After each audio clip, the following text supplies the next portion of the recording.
hello, and welcome to Handcrafting Your Retirement with your host, Brett Ramsey, where we talk about what you want in retirement and how to make it happen. I'm Wendy McConnell. Well, hey there, Brett. How are you? Well, I'm much better today, Wendy. Yesterday was a rough day. I'm going to be honest with you. I didn't think I was going to be here. I had some kind of a food poisoning kind of thing. Yeah. Geez. And so that's really, I love to tell a good story. So I'm going to start with a story. And this is particularly why I don't have a very diverse palate when it comes to what I eat. I've read somewhere that most of us only eat about 20 things. As adults, we kind of have a pretty simple menu. We eat the same things over and over again. And I certainly am and was that person to a T. And so I think sometimes we get in a little bit of a rut and we trust the things that we know. I mean, the number of times, I don't like to give out just total shout outs, but the number of times per week that I eat at Chipotle and get the exact same order every single time is kind of mind boggling and earth shattering. And as a child, I'm a big fella. I'm 6'4", and I won't tell you my weight today because that varies quite frequently, but I was an athlete. And so when I was all the other moms would say, hey, grow up big and strong like Brett, you need to eat what he does. And I would snicker because I lived on, not exaggerating, until I was probably about 14 or 15 years old. I lived on a diet that consisted primarily of Frosted Flakes, bologna sandwiches, and it had to be Oscar Mayer bologna on Wonder Bread and only with Heinz ketchup. And I mean, so it was a pretty disgusting diet, right? I didn't even find out what a salad was, I think, until I was like in my mid-20s. But the reason why I tell you that is because our topic today is a little bit about some things that you might not know about. And so that's kind of my life with food, right? So people would have to introduce me to things and I would be like, nah, I don't think so. I don't like that. Why? Because I like what I like and I like it a lot. And I don't like to try new things. But every once in a while, somebody will introduce me to something and I'll be surprised at how much I enjoy it. And so I'm guessing my listeners are not dissimilar to me, is that you kind of get into a routine, the things that work for you, things that don't upset your delicate balance, like whatever it was that I ate yesterday. And you just kind of like to stick with that. And so today, although what we're going to be talking about is something that we see around us all the time, that we should actually be very knowledgeable about. Most of us won't really know much about what our guest today does in terms of the types of things that he does in the investment world. And it's really a shame. And so with that, I'm going to let Jay introduce himself today and tell us a little bit about his background. And then we're going to have a great conversation about private markets. Most of the things that people invest in are what we call public markets. And today we're going to learn the difference between those two things. And Jay's going to share with us a little bit more about the private market. So with that, I'll turn it over to my guest, Jay. Well, Brett and Wendy, thanks so much for having me. And sorry to hear about the food poisoning, but it actually is a very good segue to what we intend to talk about today, which is going to be alternatives in private markets, which if you go back to the old school kind of pyramid of nutrition, we actually view this as a very necessary ingredient in a well-built diet over time. With that said, you would ask me more about my background. And so Jay Wyckoff, again, representing a firm called Blue Owl Capital, which is likely a firm that most are not necessarily aware of. We are a firm that specializes in private markets investing, which is one of the subsets of alternatives. And have been around since 2016, and at this point in time, manage roughly $265 billion in assets. I've spent almost 30 years of my career in this particular world of investments, but the most recent journey has been more on the alternatives or private market side, where myself and the team that I work with nationally look to partner and engage with financial advisors and their end clients around the educational element of understanding exactly what we're here to talk about today. Because getting back to the way that I started this conversation, we actually feel that alternatives for many investors should no longer be an alternative. They should be that essential building block to a portfolio. And again, draw it back to the analogy, much like good ingredients, good healthy ingredients like fruits and vegetables are a necessary part of a healthy diet. Well, for many years, I did not eat fruits and vegetables, and I would not consider myself healthy. And I think that's part of why I find this part of my life so interesting in the correlations between our personal health and our financial health. Fiscal health, and we talk a lot about this and other topics we've done in our podcast and in our conversations with our clients. Is we're trying to build a portfolio that lasts the lifetime of our client. And we don't view it as a single act. We use the word retirement, but we kind of don't like that word a lot. because we don't really think that's what most people are doing. We think most people are changing what they're doing with their time, and they need to make sure that they have the resources available to them to make sure that they can do what it is that they want to do with their time. And if we align their portfolio and design it correctly, that can happen. And so we like to look at all the different ingredients, and we like to look at what are the ingredients that we can bring to the table for our clients and help them build that healthy portfolio that's going to stay with them throughout the course of their life, and then ultimately deliver income. And that's a big topic for us here at Artisan, because most of our clients need income from their portfolio. And why? Because they're not working anymore. And so when you've spent your whole career kind of, saving and building up that portfolio, now that portfolio needs to turn around and needs to give you a check every month, and it needs to start providing consistent income to you. And so what I didn't realize until I attended a conference that Jay sponsored by Blue Owl is I didn't realize how rare we are here at Artisan. So in the universe of independent advisors at our firm, there's roughly over 30,000 of us, and less than 10% of us consistently use, and I like the word that he used, private markets, as opposed to the word alternatives. I think alternatives sounds like scary to people, but today we're going to talk about the size of private markets and how large they are, and that how do we access them? What are the ways that we as investors can access them? Because see, I first learned about private markets actually when I was doing my MBA at Duke. And so I was studying endowments as part of my portfolio theory class. And I started learning from one of the experts there at Duke. And Duke has one of the largest endowments of any university in the world. And I was learning directly at what I call the source. And I started looking at how they put portfolios together. And I said, wow, that's really smart.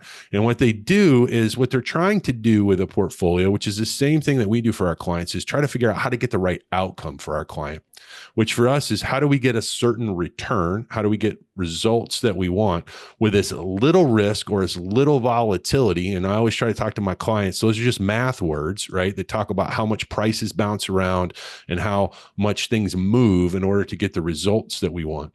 So the holy grail of investing is what? Get more returns with less volatility or less risk, right? And so I started studying how do we do that? And lo and behold, most endowments and large pension funds and people like that use private markets as a part of their portfolio design. And I started studying that. And so I started doing it. I've been doing it for close to 20 years, but I didn't realize I was in such a small minority of advisors out in the country. And that here at Artisan, we do things a little differently to help our clients get the results. So with that, like I said, we use the word alternative in our space because most of the investment that we do are in public markets, which are things that are publicly traded. So Jay, can you just describe and tell us the difference between a private market and a public market and kind of the size of these markets so that our listeners can understand that a little bit better? Sure.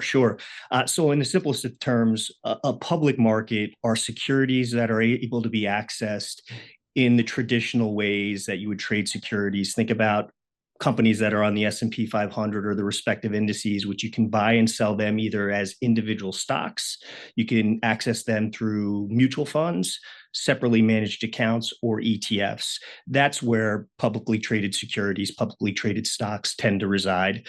And that's where public companies reside. Now, you'd asked about the size of the market, Brett, and a lot of people do a double take on the statistic that I'm about to share.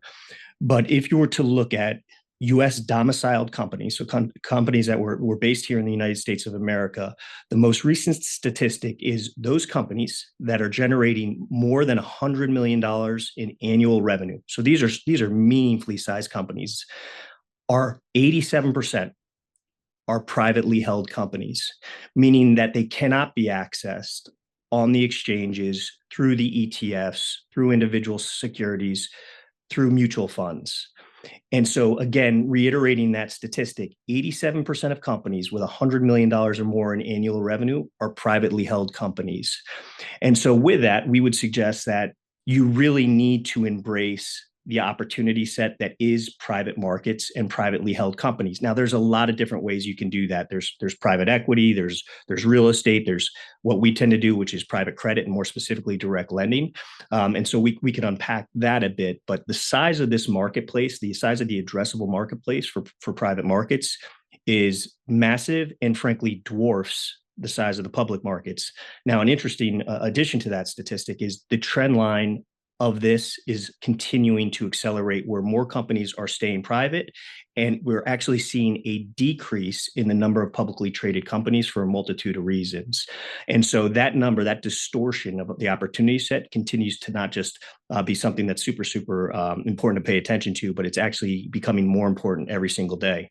But kudos to you and your team for the adoption of private markets investing. You shared that you are more unique in that the adoption rates are still fairly low. And the answer is it is. And the reason in many regards is twofold. Number one is there's still a lot of educational elements to this. This is a more complex, less liquid marketplace. But the other element is the on-ramps, the structures to the way that you can invest in these vehicles has gotten meaningfully better over the last 5 years, making it much easier for those that are interested in this asset class and understands the risks in this asset class to invest in this asset class. Yeah. Well, you hit on some, what I call some really significant points in your conversation there that I think our listeners really, one, need to understand. They don't need to become experts in it, but they need to understand it. And then in two different areas. First is what I call is, what are these different areas that you can invest in? You mentioned real estate, the debt of companies. People think of private equity and they think, "Ooh, wow, that sounds kind of fancy. That's what rich people do," and and that sounds exciting. But then you also use another very important word, which is liquidity. And for us, that's how quickly you can get your money back if you put it in.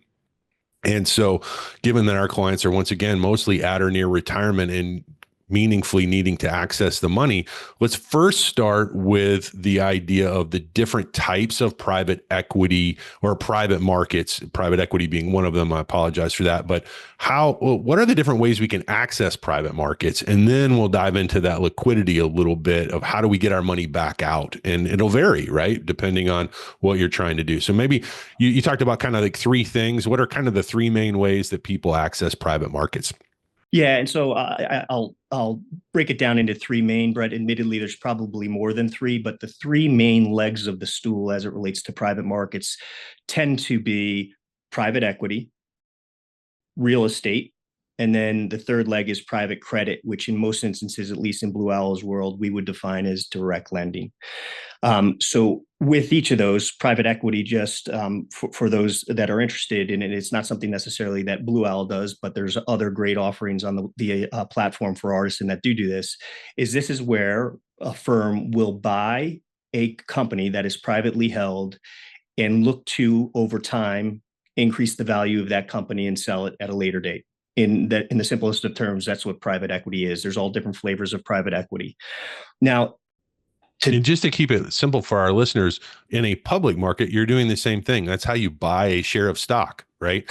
But for a private company, there are no shares of stock per se on a market that you can go buy.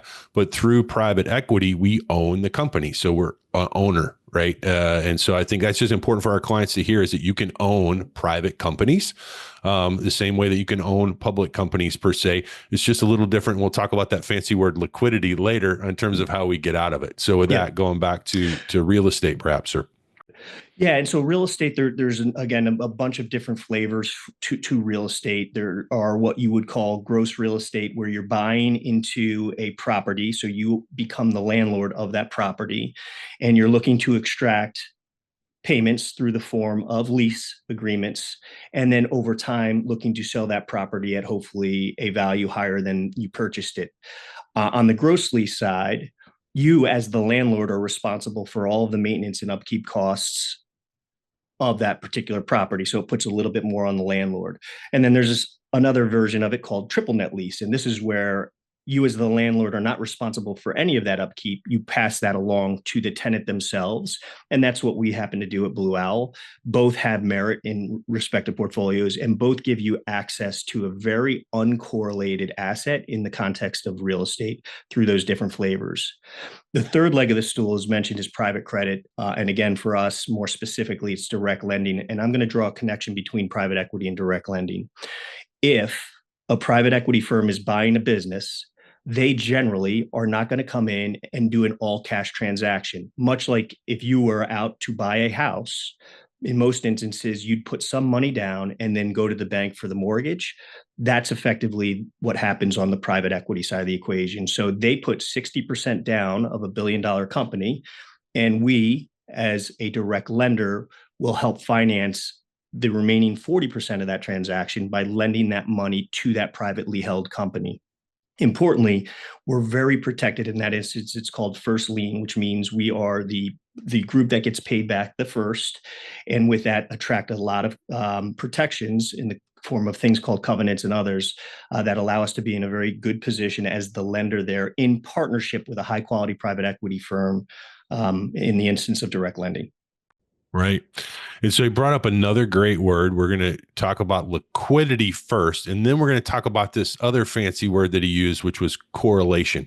And what I like to say with there is that when we build a good portfolio for you, I use a roller coaster analogy just because we want to smooth out the ride. Right. So correlation means that we don't want to be going up and down at the same times and in the same directions as all the other parts of your portfolio. So we want to be non-correlated, which means we don't want to move in the same way.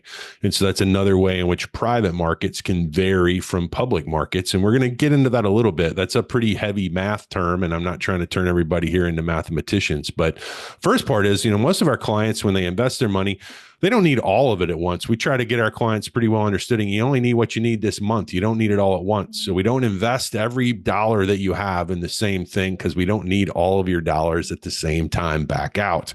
And so that's a very important idea that we like to try to stress with our clients is we don't need everything at the same time. So don't worry about it completely, but people still want to be able to get their money back, right? So tell me about how do we get our money back? How do we get liquidity if we make an investment in a private market? And I know it'll vary based on those different stools, legs of the stool there. So maybe share with us a couple of different examples. Yeah. So a lot of the structures today are what are being called evergreen in some form or fashion. So those could be private REITs or what are called non-traded business development corporations or BDCs, or even in some instances, things like interval funds. And what these evergreen structures mean is, number one, you can purchase them on a regular basis, generally monthly. You receive your dividends or income on a monthly basis. And then you have access to your capital through a semi-liquidity feature on a quarterly basis through a tender process. Depending on the vehicle, there is a limit to how much of the portfolio that will be made available on any given quarter for redemption requests. To use the non-traded BDCs or business development corporations as an example, that is generally 5% of the portfolio's total value is available for that semi-liquidity feature on a quarterly basis. And so effectively, the way that these offerings used to be brought to market is you would commit capital on day one. That capital would be called, meaning put to work over a period of time, and then you would have no access to your capital until a liquidation date at some point in the future, 5, 7, 10 years down the road, depending on the type of investment that you were making. These new offerings give you those windows on a quarterly basis to access your capital if needed. Brett, importantly, though, these should be viewed as semi-liquid instruments because on any given quarter, there's not a promise that you're going to get all your money back. And so people need to go into these investments eyes wide open. And one of the reasons we're able to deliver low correlation, defensive qualities, and in some instances, yields or returns that are higher that can be had over time in the public markets is because there is something called an illiquidity or semi-liquidity premium, and there is a complexity premium. And so embracing that is something that is very necessary in order to invest in this asset class that inherently has less liquid underlying entities in the portfolio. Yeah. And so Jay's hitting on two of our favorite things of why we like to use this asset class and why we use it with not every client, to be really clear, because it doesn't fit every client. Remember, we're artisan, we're handcrafted for your confident retirement, which means we're not cookie cutter. We're not putting everybody in the exact same portfolio all the time. But what we do love about this is a couple of things. One, some of our clients don't need to access, once again, all their money all at once. So a portion of their portfolio, not all, a portion of their portfolio can be used this way because it does offer these two fancy math words that he used is a less correlation, which means that it doesn't move like we talked about before. And then he talked about this idea of, and I hate using the word of premium, but that's the mathematical term for it. When we get a little bit more return because we don't get the same access as the public market. So once again, if I can kind of get a slightly better or higher return out of something at times and less volatility or correlation, that's how it makes our portfolio function with the characteristics that our typical client are looking for, which is consistent earnings in terms of income for them every month without having to worry about is the market up or down today. I use this story as a great platform. We have quite a few clients. We manage quite a bit of money here at Artisan for our clients. And, last few weeks, there was some crazy stuff with tariffs and things going on. And I would occasionally talk to a client and they would be like, well, your phones must be blowing up. You're getting calls all day. And this is going to sound kind of good and bad. Is no, our phones were not blowing up. We weren't getting constant calls all the time. Why? We talk about this stuff with every single client. We expect markets, public markets in particular, to have moments of extreme volatility. That's going to happen. It's not a question of if, it's simply a when. We don't know if it's tariffs. We don't know if it's COVID. We don't know if it's 9/11. We don't know if it's some kind of a bond market or, crisis. We have no idea what might cause the volatility, but it'll happen. That's why we have to be diversified. We have to have non-correlated assets, and we have to have a portfolio that can withstand and be strong during those volatile moments so that our clients don't have a bunch of crisis moments where they feel like they have to sell everything or do a lot of crazy stuff. So we really preach, our clients won't be able to see the things that are behind you on the wall in our conference room there, Jay, but those are the charts that we use frequently talking to our clients about these very concepts. So let's talk about this idea of why do people kind of get a little bit more, you use the word, what I call illiquidity premium. Maybe talk a little bit about why people invest in these private markets typically. What are their real goals with them? Well, I think you nailed the head of the nail there, which is two things. Generally, they're looking for something that provides a diversification benefit. And with that diversification benefit becomes a correlation benefit, which again, you did a nice job there, Brett, of explaining what that means, which is things that are highly correlated tend to move together. The best risk mitigant, perhaps in the context of thoughtful portfolio construction, is diversification, and with that, correlation benefits. And so that is one thing that private markets do offer. They tend to act independently in some regards to what the public markets are doing on any given time. The public markets, we've all got to remind ourselves, are emotional in nature. They will trade on the tweet of the day, the news of the day, the in the moment, and with that, things can at times get overbought and or oversold. The private markets, because they're not bought in the minute, in the hour, or even on the day, tend to be able to remove some of that emotion and be priced more on the underlying fundamentals of the companies. And there it just creates a much, much smoother ride. So that's element number one, is diversification, correlation, and with that, a bit of a smoother ride. The second element, which you'd mentioned, and I use the term, the fancy math term, and sorry for that, is the semi-liquidity or illiquidity premium. If you're going to remove daily access to your capital, you deserve to get something for that.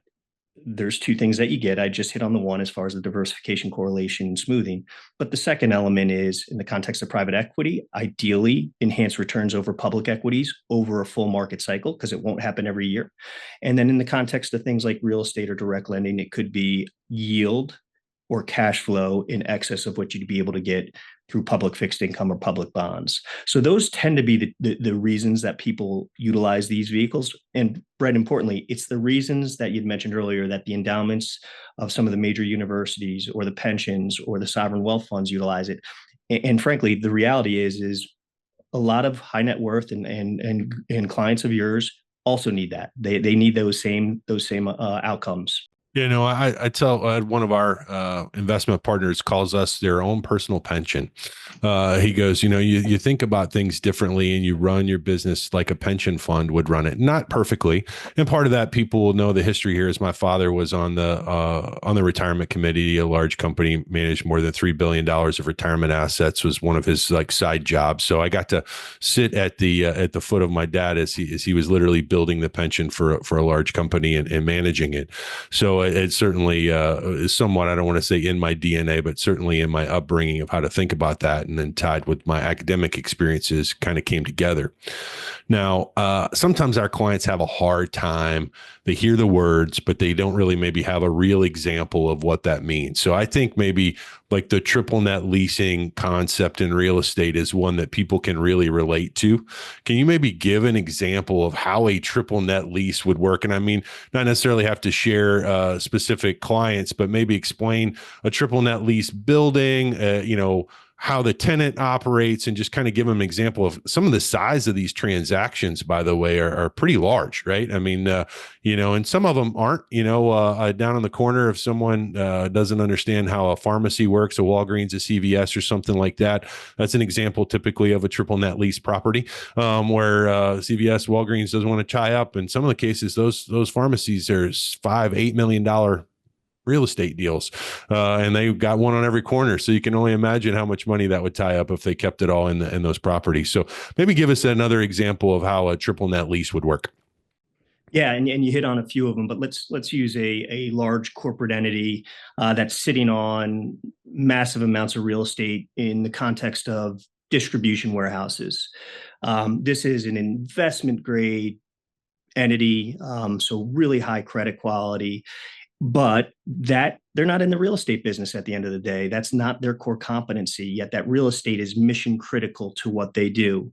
So we, as a capital solutions provider, will work with them to buy the real estate off of their balance sheet. But because, as I mentioned earlier, that real estate is mission critical, they need it for their operations.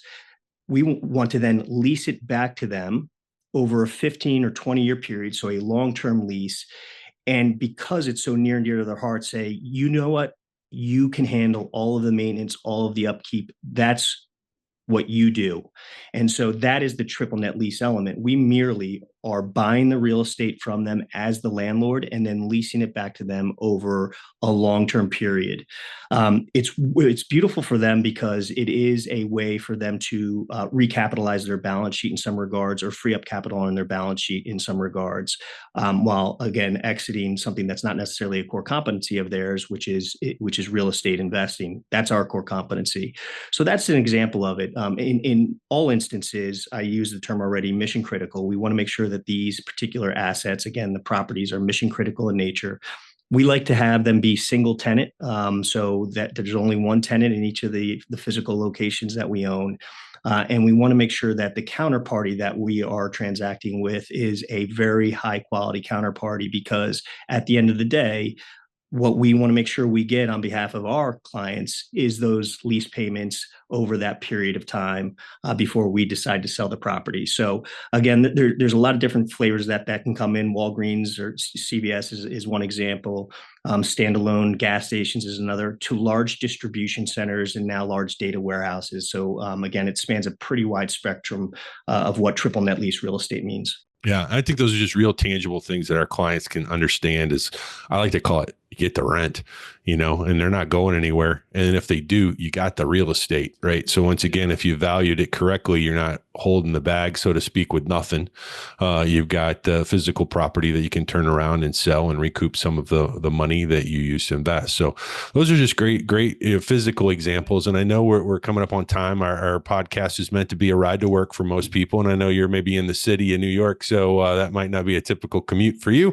But around here, we do that. So is there anything else that you say, hey, if there's one thing I'd like to leave with our listeners about private markets, maybe is one thing that you don't think we've covered, or something that you think they would need to know? Yeah, and I think it gets back to the way that we started the conversation with Brett at the onset, which is for many investors, we need to strike the word alternative from our lexicon, because for many investors, these should no longer be viewed as such.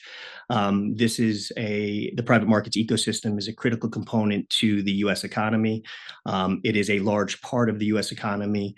In many instances, these are some of the best firms that operate within some of the best industries. And so for somebody that is building portfolios or investing, knowing about this opportunity set is super critical. So I think the biggest thing is just let's continue collectively to try and demystify this particular opportunity as no longer being alternative, but as a core building block.